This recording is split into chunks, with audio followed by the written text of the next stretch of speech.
This is Hunter Wade at the Athletes Lounge podcast. I'm here with my guest, Beth Reid Lewis, former All-American high jumper at Purdue. Hello. So let's just get right into it. So you won your state champion at the high jump, and Uh-huh. well, I give tell some. us tell us about that season. Tell us what your experiences were that season. Did you even think that you're going to win state any point in the year before you actually did it? No, I did not. I had gone to state my freshman year. And what did I get? I think I placed 10th, maybe 10th or 11th. And I thought, whoa, I almost made the top 10. That's awesome. So my goal is to get in the top 10 and actually get a medal my sophomore year. And so that was my goal. I wanted to just, get in the top, I think top 7, get a medal. And so I was like, I want to get a medal.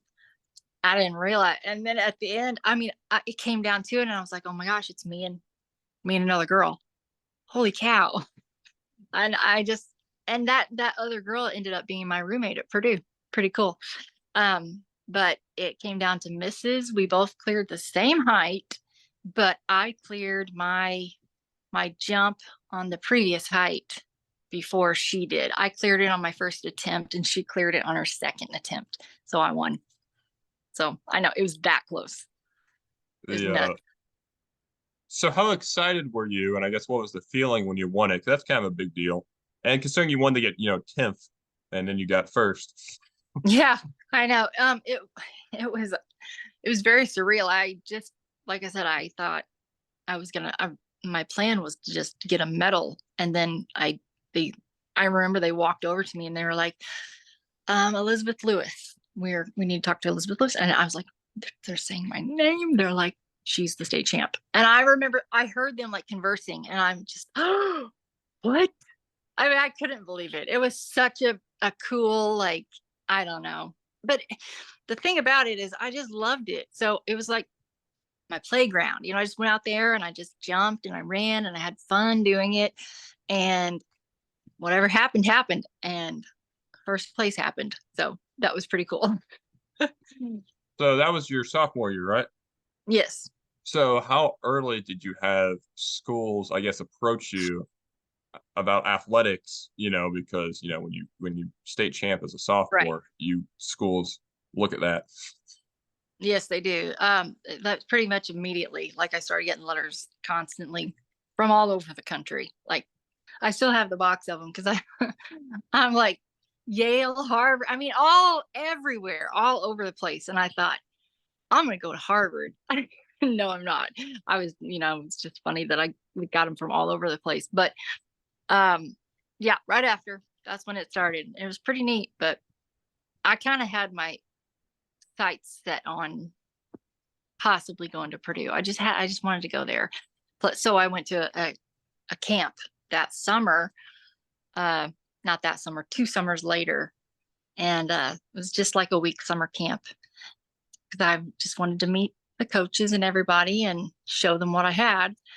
And before I even left there, the coach was like, we're going to be in touch with you. I'm like, okay. Because sometimes up too high up in Indiana, they don't hear about Southern Indiana, or they just don't think anything happens down here. And Southern I went, Indiana is like its own part of a state. It's really weird. it It's like is, its own. It like stops at Bloomington. Like everything south of yeah, Bloomington just doesn't exist. yeah, it's true. And they scour the central Indiana and northern, and they just forget about Southern Indiana. So I did not want that to happen. So I said, I'm going to a camp because I got a letter from them, but I wanted them to see me in person too. So, and after that, the we started talking a lot.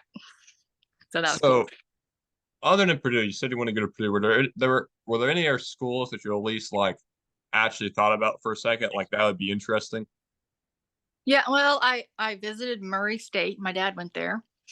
I did visit IU, funny enough, but I just no, not really. I mean, I thought about leaving out any out of state schools. There was like the UCLA's and those kinds of schools or whatever, which I got something from them. I thought, oh, that'd be cool, but that's just really far. So That is I far. yeah, I didn't know about going that far, but I knew that after I went to that camp and I met the coaches, and I still love my coach to this day. He's awesome. Just love him. I knew I wanted to go there. So it was a good thing they liked me too, because So I really wanted to go there. so you went to Purdue and you had we'll call it a fair amount of success. That's a Ah, you did, you know, thanks. you all American at Purdue. Yeah. The and so I guess what's that like? Because there's reasons to suggest that when you jump from Southern Indiana and then you win state in Indiana and then you're going against, Big Ten competition, that's quite Mhm. a jump. It The was big. So I guess what's the when you like all American, you have that level of success. What's that feeling like? Because like you're going against people from, I mean, Big Ten schools pull from probably all 50 Oh, states. yeah. That's I All over, mean, all over the country. They pull from all over. I mean, I had California teammates, and Florida, I mean, yeah. So it was pretty cool. It was, I don't know. It took a while for me to realize, hey, I'm one of these. I'm one of them. I can compete with these guys, and not just compete. I can beat them. So that was pretty cool. But yeah, I was won the Big Ten in the heptathlon, and I was on the 4x4 meter relay at the Big Ten championships my sophomore year, and we won that. And that was cool. I was the third leg. I never ran so fast in my life. I was so scared because yeah, it was the Big Tens. And I'm like, oh my gosh, he put me on this relay. What was he thinking? But then it worked out. So, and then, uh, oh yeah, high jump. I jumped 6 feet, and that qualified me for the NCAA championships. And in Indianapolis, they were indoor, and they were in Indianapolis that year. And I got in the top 10. I got ninth. I placed ninth. And the top 10 Americans are all American. So that was cool. the So it's just like ninth in the nation. I was like, oh my gosh, I'm ninth in the nation. That's that's really cool. I never thought that that could be something, but it just, I don't know. I just kept getting better and better. I had a very good coach who worked us how he knew how to train us, and he did a good job. did you prefer indoor or outdoor track? Um, I like both a lot, but in the end, I would say outdoor. Yeah, they were both nice, but it's always nice to be outside when it's nice, at least.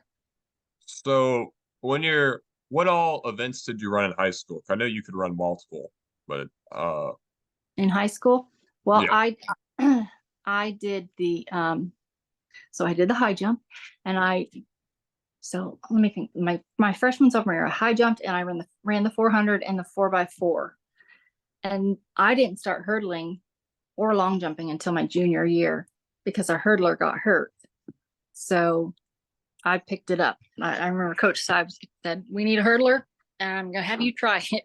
So I was like, "Oh dear, okay." It was a good thing because that's part of the heptathlon, and then the long jump is part of the heptathlon, and that's what I got recruited for to do from Purdue. They wanted me to be a heptathlete, so it all worked out. Like, I was supposed to do the hurdles, and I was supposed to do the long jump, and that got me my scholarship. So So when you pick up those events kind of later, do they feel a lot less natural to do than maybe the high jump did? all right. So when I did what? When you did the like when you had the high jump, that must felt more natural than doing like the long jump and the hurdles because you've been doing the high jump a lot longer. Oh yes, yes, for sure, for sure. I had a lot to learn in the long jump and the hurdles. A lot. Even when I got to college, I still was not a pro by any means at the hurdles or the long jump. But I mean, I had a love hate relationship with the hurdles. Some days I would run and it would be awesome, and I was like, man, that was great. And then the next day I'd run and I couldn't get 3 steps to them, and I would hit my knee on every one of them. It was crazy. So, Yeah. but yeah, the high jump was my baby. That was my thing. The when did you learn that you actually wanted to do high jump? Was that just a thing you did as a kid, or like how did you actually pick up high I- jump? right, I know. High jump. What? Uh, it was fifth grade. I remember that our Tana Smith was her name. She was the track coach in middle school, and she just said, "We're going to have a fifth grade track meet. We're going to practice a little bit, and we're just going to have one meet just to get you guys in and know what track is, so that hopefully you'll want to be in for sixth, seventh, and eighth." So I was like, "Okay, yeah, I like to run, sure." So I went to it, and I remember they were like, "You're tall, so come with us. You're going to go. We're going to high jump." I'm like, "What's that?" That sounds fun. And they just took us up to the mat and showed us how to run the curve and everything. And I don't know, it's just natural. Also because the I play all sports, so and pretty coordinated, and I liked basketball and I could do layups and that sort of thing. And that's all that the high jump is basically a layup. You're running down the court doing basketball, and you take your couple steps and then you go up with one foot and you put the basketball in. Same exact thing. You're running a curve, you kind of, then you put your foot down and you go up, and instead of just putting a ball up there, you go over a bar. And so I was like, oh, I know how to do that. And it just was natural. And I just made, they kept putting the bar up and I kept jumping and making it. And they're like, oh my gosh. And they put up some more and I kept making it. And they said, this is going to be your thing. And I said, okay, well, that was fun. So then I just, from there, sixth grade, I did it. Then it just, and then I have the middle school record, which is really cool because they It doesn't consolidate. exist anymore. I know they consolidated, so it's there forever now. I think it was going to be there anyway for a long time because it was 5'4" when I was in eighth grade. That's I don't know. That's I had a really good meet that night. I don't know. I just jumped really high that night. So, but yeah, it doesn't exist, but it does. It's there in the whatever forever. So your entire family's athletic. Hmm. What? So do you think that contributed to I guess you being so athletic? Me, oh yes, definitely. My dad, baseball player. He played in the minors, almost the majors, and he was just very good. And then I think my mom was pretty athletic too. They didn't have sports and stuff. I remember her saying back when she was young, as much as they do today or whenever I was doing it, but she did a little bit here and there, and I could tell that she was pretty athletic herself. So it was definitely in the genes for sure. The Because Scott went to play baseball. But yeah, what sorry. was their reaction when you went to Purdue? Was there any schools they were maybe wanting you to go to, or was Uh, Purdue their preferred choice? no, I think they were thrilled about it. I think they were excited for me. I mean, they're Hoosiers too, but um, yeah, they probably would have. I don't know. At least Scott's a Hoosier. I know this. He would have preferred that probably, but no, I did get them Scott and them to wear Purdue sweatshirts when they came up to visit me, so that was pretty cool. Yeah, yeah, you had hope. Like, ah, no IU stuff, not Yeah, here. please. But yeah, The please. the so because of was there anything like your here was this your sophomore year you went state, of high school. The Hmm. and so did you think maybe running multi or having to do more things took away a little bit junior senior year from I guess maybe your ability to jump or were you just the same either way? Oh, you mean because I went to state and more events? Yeah. Yeah, Yeah. yeah. Well, and also through the regular season. But yes, it's true. My junior year, I did hurdles. The I think it was a 300 hurdles and the high jump. But then my senior year, I did the all four events. I did high jump, long jump, 100-meter hurdles, and the 300-meter hurdles. So um, yeah, that does take away from, but not totally. Like you get time to rest, and it's not like I had to go run a mile or Yeah. ever. I had 100 meters. That's like a warm up. So really, that didn't do anything. And by the time I get to the 300s, I'm hopefully done with high jump. But if I'm not, I'm almost done with it. So it really wasn't that bad, that big of a deal. So they were just the right events for me to do.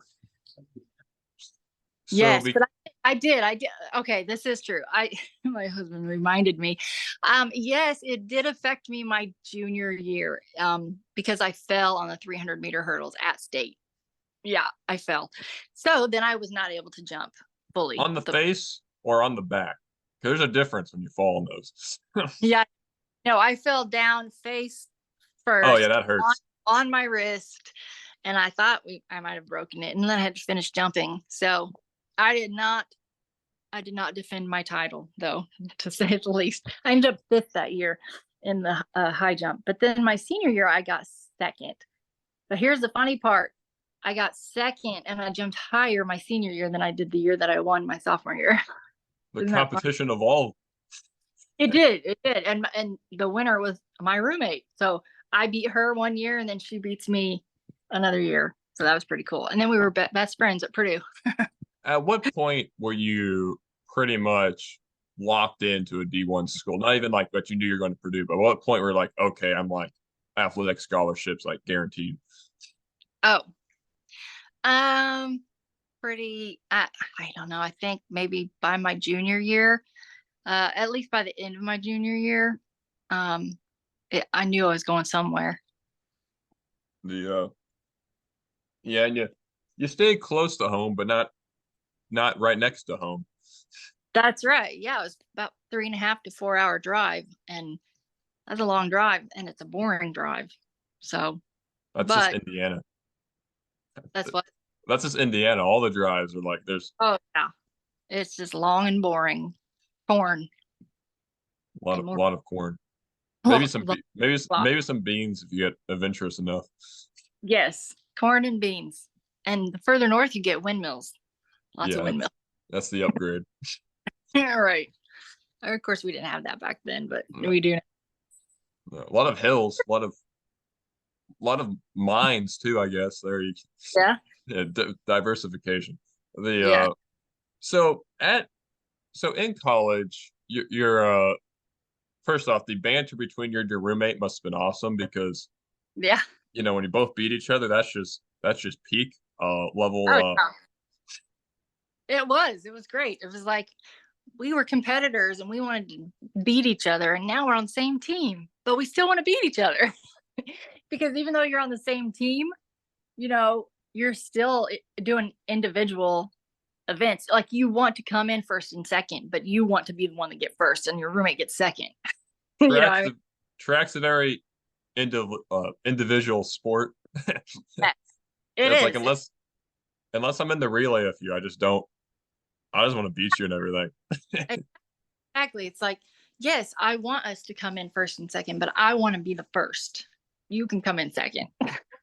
That's what we would, and that just made that made us better. We helped each other become better. Is there any meet in college, any location that you like the best for like when you would have the run slash jump?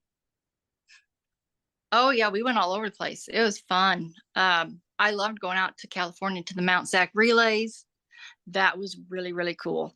Um, Everybody would be there. And I also loved going to Des Moines, Iowa, because Yeah.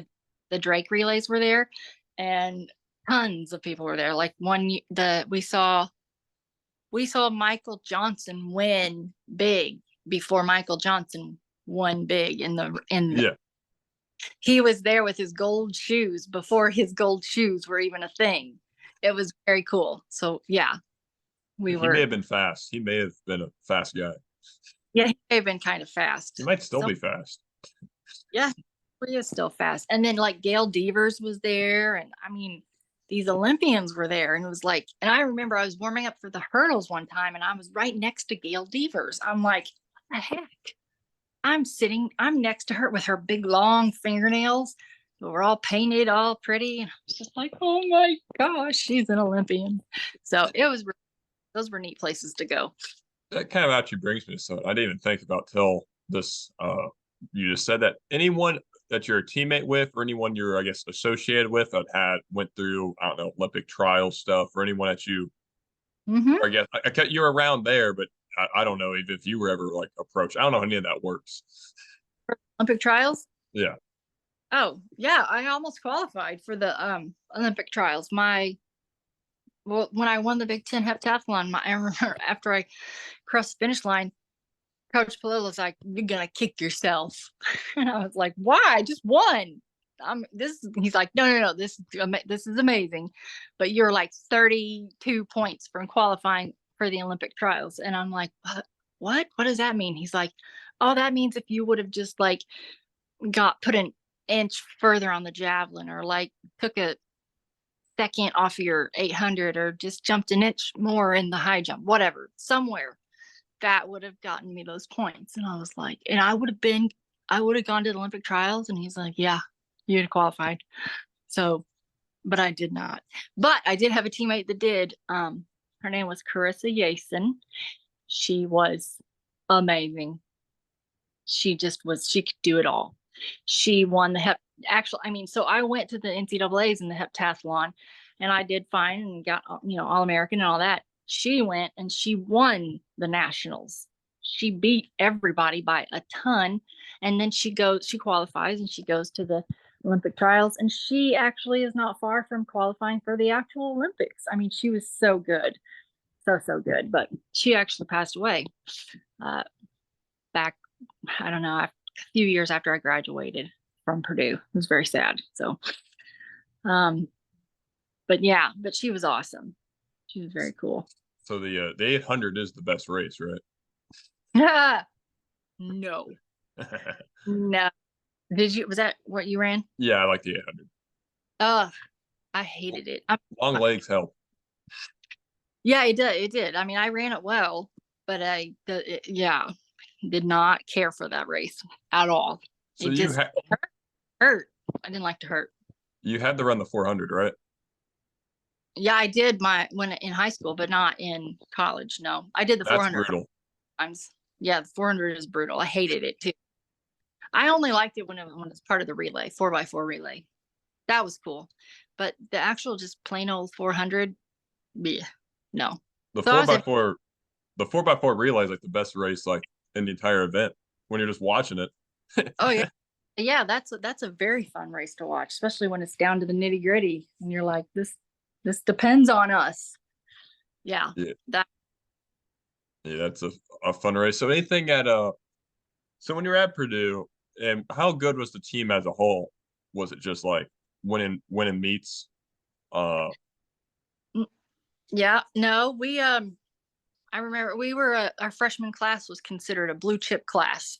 yeah, We had a lot of good people come in, and um and our coach he even said, by the time you guys are seniors, we're winning the Big Ten, because you're all here and you're all going to do what I have planned for you. We're going to win the Big Ten. And we did. Our senior year, we hosted the Big Ten championships at Purdue, and we won the team title. So that was pretty cool. We'd always, we'd come in fifth or fourth or seventh or whatever, at least in the top 10, which, back then it was 10. But we didn't win any until my senior year. And I knew too. I knew we were good when we were seniors. I'm like, yeah, we got this. We're doing it. And we did. So that was fun. yeah. You mean the Big Ten before it became the Big 14? Yeah. Or the Big 22. I don't even know anymore. I have The no idea who's in the Big 10. Yeah, the all the conferences forgot how to count because none of the Yeah. ones with numbers had their actual number in it. That was impressive. That's a Right. Big 12 at 10. I think they should have swapped the branding Big 10 at that point. But Yeah. And I don't think not every sport has the same amount, really. I don't think. it, So it's like, what? I don't even know. It's just weird. I wish. were were you guys the best team on campus when you guys were there? Out of all the other teams at Purdue. Well, yeah, I just mean yeah, like the football, the basketball, this. Oh, uh, well, we were one of the best. But I'm not going to say the best though, because we had really good teams when I was there. Drew Brees was on the football team, Yeah, so We had Oh, it that. does overlap. Yeah. It So does. I just did the math. yeah, we were there together. And then the girls won the national championship in basketball. So Yeah. that they're better than us. I mean, we didn't win the national championship. They did. So I wouldn't say we were the best, no, but we were up there. I mean, we were all very, and yeah, and it was cool because we were all for each other. I don't know, it's just a cool thing to be a part of. So I thought, think about it. You've maybe been at Purdue at the best time in Purdue sports history, I like just know, across the board. across the board. I know. The girls win the nationals. Drew Brees is there, and we go to the Rose Bowl. We win the Big Ten. Yeah, I know. The Good. Man, it was really neat. It was a good any time. kind of wrapping up here. Any schools you just in the Big Ten that you just could not stand during Um, conferences, just for just I don't know, maybe Northwestern was randomly good and they just were frustrating or something like that. Just throwing out mm, something.